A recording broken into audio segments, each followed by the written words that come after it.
राजा का उत्तराधिकारी। बहुत समय पहले की बात है।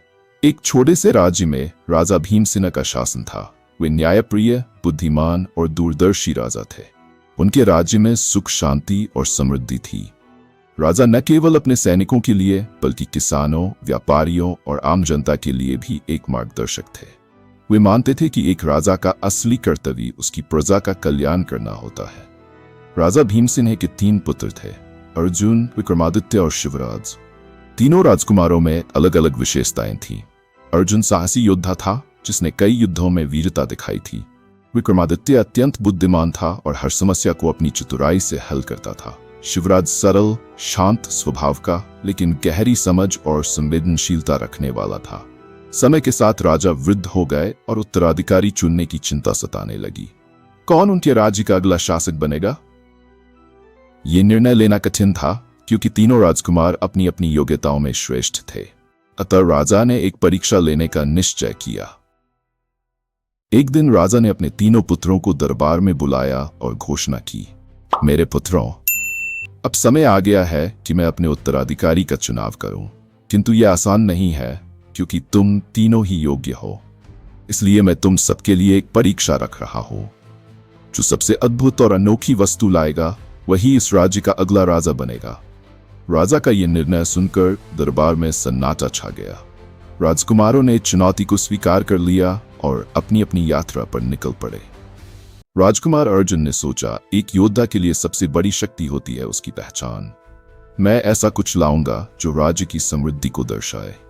अर्जुन दूर दराज के देशों की यात्रा पर निकला। कई दिनों तक उसने रेगिस्तान पार किया, घने जंगलों से गुजरा और अंततः एक दूरस्थ नगर पहुंचा जहां एक रहस्यमयी व्यापारी के पास एक अनमोल हीरा था। यह हीरा अनोखा है, इसकी चमक चंद्रमा से भी अधिक है। ये जिसे भी मिलेगा उसे अपार समृद्धि प्राप्त होगी, व्यापारी ने कहा। अर्जुन ने बड़ी कीमत देकर वह हीरा खरीदा और गर्व से अपने राज्य लौटा। राजा भीमसेन ने हीरा देखा और बोले, यह सचमुच अद्भुत है अर्जुन, लेकिन क्या ये केवल बाहरी चमक तक सीमित है या इसमें कोई गहरी सीख भी छिपी है? अर्जुन निरुत्तर हो गया। उसने सोचा कि हीरा एकमात्र उत्तर हो सकता है, लेकिन शायद राजा कुछ और खोज रहे थे। विक्रमादित्य ने सोचा, सौंदर्य और सुगंध ही जीवन को मधुर बनाते हैं। मैं कुछ ऐसा लाऊंगा जो न केवल सुंदर हो बल्कि उसमें गहराई भी हो। उसने कई प्रदेशों की यात्रा की, पहाड़ों को पार किया, नदियों के किनारे खोजा और अंततः एक दुर्लभ फूल पाया। यह फूल अत्यंत सुंदर था और उसकी सुगंध अद्भुत थी। इसे पाने के लिए विक्रमादित्य को एक रहस्यमयी वन से होकर गुजरना पड़ा, जहां उस फूल की रक्षा एक बूढ़े साधु द्वारा की जा रही थी। बेटा, यह फूल केवल उन्हीं को दिया जाता है जो इसकी कीमत समझते हैं। यह केवल सुंदरता के लिए नहीं बल्कि जीवन की क्षणभंगुरता का प्रतीक है, साधु ने कहा। विक्रमादित्य ने फूल प्राप्त किया और अपने राज्य लौट आया।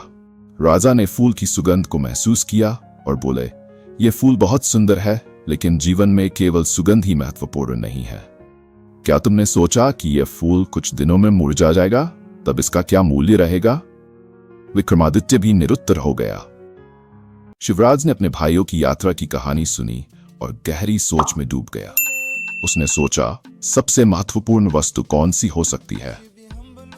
शिवराज अपने ही राज्य के गांवों में घूमने लगा। उसने देखा कि किसान कठिन परिश्रम कर रहे थे, सैनिक अपने कर्तव्यों का पालन कर रहे थे और लोग अपने जीवन के संघर्षों से जूझ रहे थे। तभी एक वृद्ध स्त्री से उसने पूछा, माँ, तुम्हारे लिए सबसे मूल्यवान चीज क्या है? बूढ़ी स्त्री मुस्कुराई और बोली, बेटा, हमारे लिए सबसे जरूरी चीज नमक है। इसके बिना कोई भी भोजन अधूरा है। शिवराज को उत्तर मिल गया। वह नमक लेकर राजमहल लौटा। राजा ने जब यह देखा तो गुस्से में आ गए। क्या यह मजाक है? तुम्हारे भाइयों ने अनमोल वस्तुएं लाई और तुम साधारण नमक लेकर आए? शिवराज ने शांत भाव से कहा, पिताजी, क्या आप बिना नमक का भोजन खा सकते हैं? यह छोटा दिख सकता है, पर इसके बिना जीवन अधूरा है। राजा को यह बात समझ नहीं आई और उन्होंने क्रोधित होकर शिवराज को राज्य से निकाल दिया। शिवराज ने बिना किसी शिकायत के राज्य छोड़ दिया और यात्रा करने लगा। वह एक अन्य राज्य पहुंचा जहां परंपरा थी कि नया राजा एक विशेष तोते द्वारा चुना जाता था। जब यह परीक्षा हुई तो तोता उड़कर सीधा शिवराज के सिर पर बैठ गया। सभी लोग चकित रह गए। अब सभी को यह स्वीकार करना पड़ा कि शिवराज को ही राजा बनाया जाएगा। कुछ समय बाद शिवराज ने अपने पिता और भाइयों को एक भोज में आमंत्रित किया।